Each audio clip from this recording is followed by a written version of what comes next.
राजकारणात काही निर्णय असे असतात की जाहीर होताना ते अचानक वाटतात, पण त्यांच्या मागे घडत असते एक दीर्घ प्रक्रिया, आरोपांची, वादांची, प्रश्नांची आणि सगळ्यात महत्त्वाचं म्हणजे लोकांच्या कमी होत जाणाऱ्या विश्वासाची. आणि असाच एक निर्णय महाराष्ट्राच्या राजकारणामध्ये समोर आलाय, जेव्हा राज्य महिला आयोगाच्या अध्यक्षा राहिलेल्या रुपाली चाकणकर यांनी अखेर आपल्या पदाचा राजीनामा दिला. आणि हा राजीनामा जरी एका क्षणात झाल्यासारखा दिसत असला तरी त्यामागे मागील काही महिन्यांपासून किंबहुना काही वर्षांपासून साचत गेलेल्या घटनांची एक लांबलचक साखळी दडलेली आहे. नमस्कार, मी अश्विनी पुरी आणि तुम्ही पाहताय द अश्विनी स्पीक. आणि आज आपण समजून घेणार आहोत की रुपाली चाकणकर यांचा हा राजीनामा फक्त एका प्रकरणामुळे झाला की हा सगळ्या प्रकरणांचा एकत्रित परिणाम होता.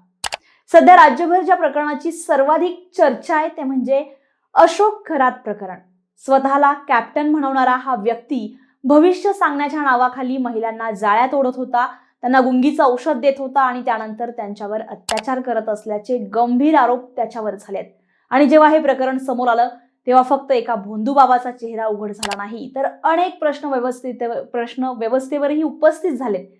कारण या अशोक खरातच्या श्री शिवनिका संस्थेमध्ये विश्वस्त म्हणून रुपाली चाकणकर यांचं नाव समोर आलं. आणि त्यानंतर जे फोटो व्हायरल झाले त्यांनी या प्रकरणाला आणखीनच वेगळी दिशा दिली.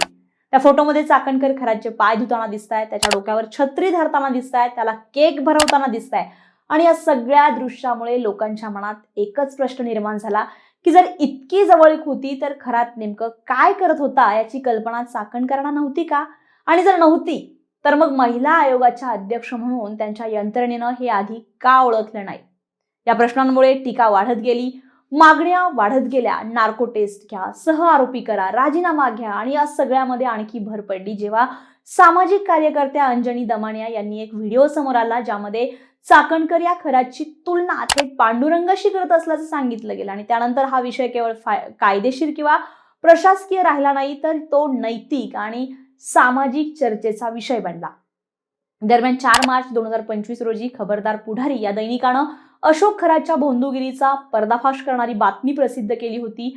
आणि इथेच आणखी एक वाद निर्माण झाला, कारण आरोप झाले की या बातमीचा पाठपुरावा करणाऱ्या वृत्तपत्रालाच महिला आयोगाच्या माध्यमातून जाब विचारला गेला. म्हणजे जिथे महिलांना वाचवण्यासाठी कारवाई व्हायला हवी होती तिथे उलट सत्य बाहेर आणणाऱ्यांवर दबाव आणला गेला का, हा प्रश्न निर्माण झाला. आणि याच काळात सुषमा अंधारे यांनी केलेले गंभीर आरोपही चर्चेत आले, ज्यामध्ये त्यांनी तंत्रमंत्र, धार्मिक विधी आणि खरात सोबत असलेली जवळीक याबद्दल बोललं. आणि सगळ्या आरोपांनी वातावरण आणखीनच तापलं. या सगळ्या वादांच्या आणि आरोपांच्या गर्दीमध्ये एक बाजू अशीही आहे जी दुर्लक्षित करून चालणार नाही, कारण महिला आयोगाच्या अध्यक्ष म्हणून काम करताना काही ठिकाणी रुपाली चाकणकर यांनी ठोस पावलं उचलल्याचंही दिसून येत आहे. पुण्यातील उरळी कांचन येथील हुंडाबळी प्रकरणामध्ये इंजिनियर विवाहित महिला दीप्ती चौधरी यांच्या मृत्यूनंतर त्यांनी सासरच्या मंडळींवर कडक कारवाईचे आदेश दिले होते, ज्यामुळे या प्रकरणाला वेग मिळाला. त्याचबरोबर महिला आयोग आपल्या दारी या उपक्रमाअंतर्गत त्यांनी राज्यातील विविध भागांमध्ये विशेषतः नाशिक सारख्या ठिकाणी जाऊन महिलांच्या तक्रारी थेट ऐकून घेण्याचा प्रयत्न केला आणि तातडीने कार्यवाहीचे आश्वासन दिले. कौटुंबिक वाद असो किंवा इतर सामाजिक प्रश्न, अनेक ठिकाणी महिलांना पुढे घेऊन तक्रार करण्यासाठी प्रोत्साहित करणं, त्यांना कायदेशीर मदत मिळवून देणं आणि काही प्रकरणांमध्ये समेट घडवून आणण्याचा प्रयत्न करणं, ही बाजूही त्यांच्या कार्यकाळाचा एक भाग राहिलेली आहे. दरम्यान या सगळ्या घडामोडींमध्ये रुपाली चाकणकर यांनी पोलीस महासंचालक सदानंद दाते यांची भेट घेतली, खरातवर कठोर कारवाईची मागणी केली. त्यानंतर मुख्यमंत्री देवेंद्र फडणवीस यांची भेट घेतली आणि अखेर त्यांनी आज राजीनामा दिला. पण इथेच खरी गोष्ट सुरू होते, कारण हा राजीनामा फक्त अशोक खरात प्रकरणामुळे झाला असं मानणं कठीण आहे. कारण याआधीही अनेक प्रकरणांमध्ये चाकणकर यांच्यावर प्रश्नचिन्ह उपस्थित झालेले होते. 21 ऑक्टोबर 2021 रोजी त्या महिला आयोगाच्या अध्यक्ष झाल्या. 3 वर्षाचा कार्यकाळ असताना 2024 मध्ये त्यांना मुदतवाढ मिळाली आणि त्या तब्बल 5 वर्ष या पदावर राहिल्या. पण याच काळात त्यांच्या कामाबरोबरच अनेक वादही सतत त्यांच्या नावाशी जोडले गेले. आणि सुरुवात झाली सिलेक्टिव्ह ऍक्शनच्या आरोपापासून, जिथे अभिनेत्री तेजस्विनी पंडित यांना वेबसिरीजच्या पोस्टरवरून नोटीस पाठवली गेली. पण दुसरीकडे मात्र उर्फी जावेद विरोधात तक्रार असूनही कोणतीही ठोस कारवाई झाली नाही. आणि यामुळे महिला आयोग निवडक भूमिका घेतेय का असा प्रश्न उपस्थित झाला. यानंतर पुण्यातील वैष्णवी हगवणे प्रकरणानं राज्य हादरलं. 16 मे 2025 रोजी हुंड्याच्या छळाला कंटाळून वैष्णवी हगवणे यांनी आत्महत्या केली. पोस्टमॉर्टममध्ये त्यांच्या अंगावर मारहाणीचे वळ आढळले. पण या प्रकरणामध्ये सगळ्यात गंभीर बाब म्हणजे त्यांच्या जाऊ मयुरी हगवणे यांनी याआधीच महिला आयोगाकडे तक्रार केली होती, ज्यामध्ये पती, सासरा आणि वैष्णवीचा नवरा त्रास देत असल्याचं नमूद करण्यात आलेलं होतं. आणि तरीही वेळेवर कारवाई झाली का हा प्रश्न कायम राहिला. कारण वैष्णवीचा सासरा राजेंद्र हगवणे हा अजित पवार यांच्या गटाशी संबंधित असल्याची चर्चा होती. त्यामुळे राजकीय दबावामुळे कारवाई झाली नाही का असा संशय व्यक्त करण्यात आला. आणि याच प्रकरणात मीडियासमोर चाकणकर यांनी वापरलेलं अति होतंय हे वाक्य त्यांच्या विरोधातील संतापाला आणखीनच हवा देऊन गेलं. यानंतर फलटणमधील डॉक्टर संपदा मुंडे प्रकरण समोर आलं, जिथे एका महिला डॉक्टरनं पोलीस कर्मचारी गोपाल बन्ने यांच्या त्रासाला कंटाळून आत्महत्या केली. पण या प्रकरणात चाकणकर यांनी केलेल्या वक्तव्यामुळे वाद निर्माण झाला. कारण त्यांनी पीडित महिलेच्या वैयक्तिक आयुष्याबद्दल उल्लेख करत ती एका व्यक्तीला सतत फोन मेसेज करत होती आणि वारंवार फलटणला पोस्टिंग मागत होती असं सांगितलं, ज्यामुळे त्यांच्यावर पीडितेचा चारित्र्य हनन केल्याचा आरोप झाला. आणि त्यातच त्या आरोपीच्या घरी जाऊन निवेदन घेतल्याची चर्चा झाली, ज्यावर तत्कालीन उपमुख्यमंत्री अजित पवार यांनीही नाराजी व्यक्त करत महिला आयोगानं आधी पीडित कुटुंबाला भेटायला हवं होतं असं स्पष्ट केलं.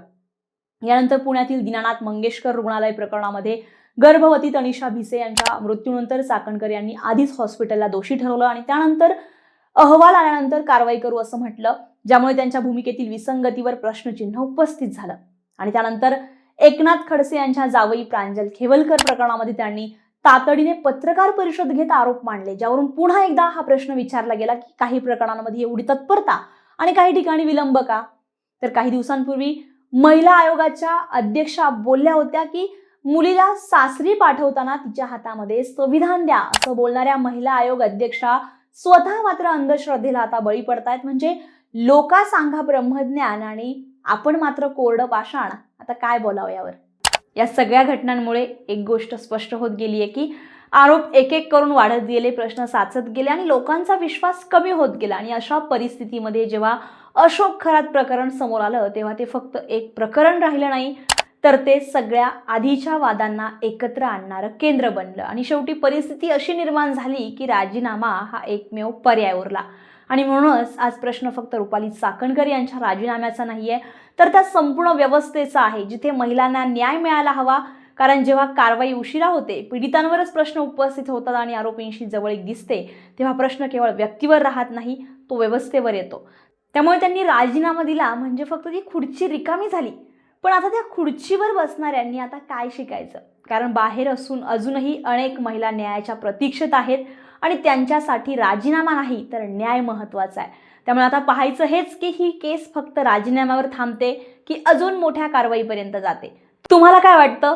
तुमचं मत कमेंट बॉक्समध्ये नक्की व्यक्त करा. आणि असेच नवनवीन व्हिडिओ पाहण्यासाठी द अश्विनी स्पीकला लाईक करा, शेअर करा, सबस्क्राईब करायला विसरू नका. तोपर्यंत मी अश्विनी आपली रजा घेते. भेटूया पुन्हा नव्या व्हिडिओत नव्या विषयासह. धन्यवाद.